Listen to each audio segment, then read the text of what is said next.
Welcome to the Michael Brooks Show live stream. As you know, we do these from time to time, the 6 p.m. live stream conversations with great journalists, analysts, YouTubers, other smart people around the universe. This is a great time if you want to hit us with a super chat donation that helps everything go. I would hit us up. Joining us now, and I'm very, very happy to be having her on, her TMBS debut, is Angie. She's host of the YouTube channel Angie Speaks, which is one of the more interesting channels I've actually come across. She focuses on politics, spirituality, culture, psychology, I would say, with a really broad set of influences, political anarchism being primary among them. Angie, thanks for being with us. Thank you so much for having me. That was a really great introduction. Oh, it's my pleasure. Before we're going to talk about building an emotionally intelligent left a little bit and the vampire castle and reflect on this really important work that you do. But before we get there, can you, people could probably tell if they don't already know who you are, that you are in a part of the world that has a really great leader called Jeremy Corbyn, and there's going to be elections soon. What are your thoughts on that? Oh, it's been an absolute roller coaster nightmare. So initially there was supposed to have been the Brexit dealings kind of coming to a halt on the 31st of October. But now that's been halted again, and the Tories called for a general election. And initially, the Parliament wanted to block that because obviously it's supposed to be happening in December, which people were worried would, inhibit turnout. And they're also trying to kind of push for the same voter ID laws that I know that you guys had an issue with in in America, to try and sort of discourage people from going to vote at the polls. So it's been kind of a mess. But now, there's speculation that a no-deal Brexit is now off the table. So the Labour Party have now gone ahead and backed the idea of a general election. So it looks like that's happening. So everybody's scrambling now to sort of, push forward the best solution to the Brexit situation. But I'm somewhat confident. I think Labour is going to be able to mount a really good campaign. That's fantastic. We'll be following that closely and talking about that a lot. So I wanted to talk with you about this idea of building an emotionally intelligent left, which maybe we need to find better language for. But I think it's actually really deep, because not only does it have implications for the appeal of left-wing analysis, left-wing politics to broader and broader sets of people, I think it also has something to do with genuinely creating a counter-hegemonic project, not just replicating the same dominant discourses and narratives just filtered through a different language in our spaces, right? Like whether it be punitive cultures or whatever else. So when you think of building, but under this framework, what does building an emotionally intelligent left mean to you? I guess to me, it's about being honest about where we're at already, and how we've internalized a lot of the logic of the system. And it's almost impossible not to. This is more of a critique of systemic things rather than a critique of individuals. In this sense, I'm not trying to be a moralizer in that sense. We're all living under this, insidious form of neoliberal capitalism, and it enforces us to internalize market logic, even within our social relations and even in how we interact with each other. So that's kind of what I spend a lot of time critiquing, is how market logic and internalized market logic has invaded the social sphere, and how it has invaded the ways that we interact with each other in leftist spaces, whether that be online or in real life. How do you use Mark Fisher's Exiting the Vampire Castle? I mean, people will smile. I mention it a lot. I did a primer on it. But how do you, you've done a lot of work with that essay as well. And unfortunately, it's just as timely today as it was when it first came out. You take away some Russell Brand references. And besides that, it diagnoses all of the problems. Talk about that essay and how it fits into what you're talking about. Well, I actually discovered the essay after having my own run-in with what I would sort of characterize as the kind of Twitter vampire castle. It was a really, distressing experience, and I was looking for answers, and I came across Mark Fisher's essay, and the crux of it again, he talks about this sort of bourgeois, managerial class market logic that's been internalized by certain classes and used kind of propped up as the only sort of solution to social justice issues. People kind of using market logic in order to solve social justice issues, and how that ends up bringing forth things like, making people disposable, or pushing recrimination and punitive measures rather than rehabilitation and mercy. And, the kind of advent of this kind of thirst for catharsis over actual justice. It's more to do with finding some form of catharsis than justice. And if it's catharsis people want, then the market will happily provide that to them. And that's kind of what we're seeing happening, especially on these capitalist social media platforms that we're on, whether it be Twitter or even YouTube. Our social interactions are mediated by these metrics, and they often reinforce the idea that we have to use this sort of market logic, even in real life among comrades. So it's kind of this insidious thing that's kind of invaded a lot of areas of life under the 21st century neoliberal capitalism that we're all struggling under. Absolutely. And so does that make you, I think Marcia McLuhan's also somebody who influences your work, that idea that really, and unfortunately, I wish this wasn't so oversaid because it becomes a cliche, but the medium really is the message. The idea that the notion that you could just talk about social platforms, which are the product of the Silicon Valley monopolies, designed in this relentlessly atomizing way, could ever just be neutral filters, when in fact, they're curating our experience even as we try to navigate them. Yeah, and they are market logic made manifest within the social sphere. It's quite insidious when you think about it, because it's the logic of neoliberalism that is kind of the driving force on these platforms, and it generates spectacle. I mean, another theorist that is a really big influence on me is Gilles Debord. And Gilles Debord kind of gave us the blueprint in that sense to kind of understand and unpick the spectacle. These are, and especially when it comes to something as important as social justice, oftentimes what happens is that the system recuperates social justice and regurgitates spectacle. And unfortunately, we're in a situation where people are happy to receive the spectacle and leave the actual work by lingering by the wayside. The spectacle feels like it's nourishing, even though it really isn't. It's just a distraction. So you have, the image of social justice, the image of piety to an extent, the piety that kind of comes with being pro-social justice, the performance of being an ally to said group or this or that, actually taking the place of actually doing the work to support whatever cause it is that you're on side for. Yeah, I've been talking about Adolf Reed so much, and I would say everybody, patrons, you got an early look at our interview. It was fantastic, and we're going to be playing it on next week's show.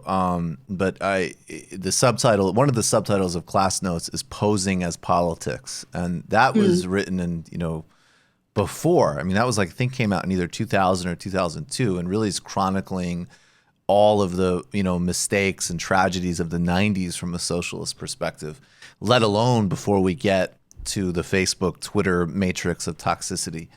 How does this fit? Because again, there's definitely a very thoroughgoing critique that is political, that is historical, that is economic. And I think that is where, certainly for me, a lot of the influence of people like Reed and really serious economic analysis comes in, as well as kind of, well, actually, to me, in some ways, Fisher's the bridge, because one element is, well, how does politics actually work what is incentivized behavior, what is hegemony actually, not just as something we kind of throw around in a pretentious way. That's one element of it, and that's extremely important to have like analytical precision. And then the bridge that Fisher has is Fisher starts talking about some of the psychological and emotional damage that's caused by the sickness of these cultures, reflecting the sickness of a broader culture. And to me, that actually opens up a conversation I'm not always sure how to bridge, right? I mean, I actually am extremely secular and agnostic in my thinking, as much as I love to provoke people otherwise. But I do have spiritual practices. I do think, I wish there was a better word than spirituality. There's something to this idea that in that space, it is actually a counter-hegemonic like set of behaviors and practices. Anyways, could you elaborate on that and put it better than I did? Yeah, it's all good. I mean, that's one of the really amazing things about Fisher is he takes these theories from the abstract and moves them down into the visceral experience of everyday life under, 21st century neoliberal capitalism. And I mean, as for the psychological and spiritual element, the social atomization that, internalizing market logic causes is a big, big, big part of a lot of the issues that we're seeing, in culture, not just, within leftist spaces, but in culture in general. And, one of the things that, you find in a lot of different religious or spiritual experience is the importance of transpersonal experience, meaning experiences that take you out of your ego and, into a wider realm of having a connected consciousness with other people. And that's the complete antithesis of what we're experiencing now, of this hyper individualization, this atomization that these platforms and this new form of logic encourages. And I feel like it's incredibly corrosive. I know that Gilles Debord probably wasn't particularly spiritual, or Mark Fisher, I don't know whether he was spiritual or not, but what they're talking about to me sounds incredibly spiritual. If you're going to see capitalism as this sort of force, this kind of egregore almost, that is permeating every single area of life, taking us further away from the truth of ourselves and who we really are, stalling our ability for self-actualization, really, really doing a number on our collective mental health. It really is kind of a spiritual as well as economic battle, in my opinion. How do you define your spirituality, and how does it relate to, I mean, you identify more so as an anarchist. So this is also, some people have wanted to hear more kind of anarchist viewpoints on this show. So could you talk about those two threads? Well, I'm definitely spiritually kind of an anarchist as well. I don't have a specific paradigm. I guess I would be an eclectic person in that sense. I kind of learn from a bunch of different traditions. I don't really have a set, worldview in that sense, in terms of like picking a specific form of spirituality. But my paradigm really is, I guess, something more akin to kind of a Jungian agnostic pagan, I guess, if you wanted to put a label on it. It's more about like the things that are psychologically useful. A lot of people think that the spiritual paradigm that I kind of espouse is like what makes me crazy, but it's actually what keeps me sane. Right. It's what keeps me sane. I feel like it's part of what keeps my soul intact in this very kind of desperate situation that we're in right now, economically, socially, all of these different aspects. And it also helps me keep myself tethered to my environment and the people around me as well. And it helps me kind of get a handle on things in that sense. As for, anarchism, anarchism to me is also something that isn't just a political philosophy. I also find spirituality in it. And there are lots of spiritual traditions that also align with the anarchist ethos as well. Ursula K. Le Guin, the author, she's a famous anarchist, and she was very, very, into Taoism. And Taoism is probably the spiritual paradigm that I could say is kind of most similarly linked to the anarchist paradigm, specifically because of the idea of there being no centralized power. And within Taoism, there's also no centralized sort of belief in a god or a deity. It's all about the natural flow of things and allowing a flow state to occur. Something similar to, I guess, a ballerina who's been training for decades doing the dance. It's not something that they're kind of neurotically contriving within their head. Once you get to a certain point, you can kind of allow a flow state to unfold without this sort of neurotic planning and strategizing. And I definitely think that there's something to that politically, kind of having trust for people, having trust in oneself, having trust in one's ability, having trust in natural processes as well. I definitely think there's something to that politically in terms of how we organize. Absolutely. So, I mean, in the last couple of minutes, I mean, if we were to center this idea of building an emotionally intelligent left, it would be the strategic implications of having a movement that, again, that sort of contradiction of sort of a mass movement that at times can become the most narrow thing imaginable, right? Then it's counteracting, right? Like, okay, we're, some of the most kind of overt manifestations and the real tensions and very material problems are, okay, you want to organize against, say, like police brutality on Facebook, but Facebook is obviously not a safe platform for anybody, let alone Black Lives Matter activists, as an example. And law enforcement is all over it. And, and even the stories that were most romanticized, like in the uprisings of 2011 across the Middle East and North Africa, I mean, those regimes actually use things like Facebook quite effectively, right? Yeah. So how do we actually work with these platforms that incentivize entire different behavior sets than what we're supposedly working towards and building as socialists or anarchists or whatever?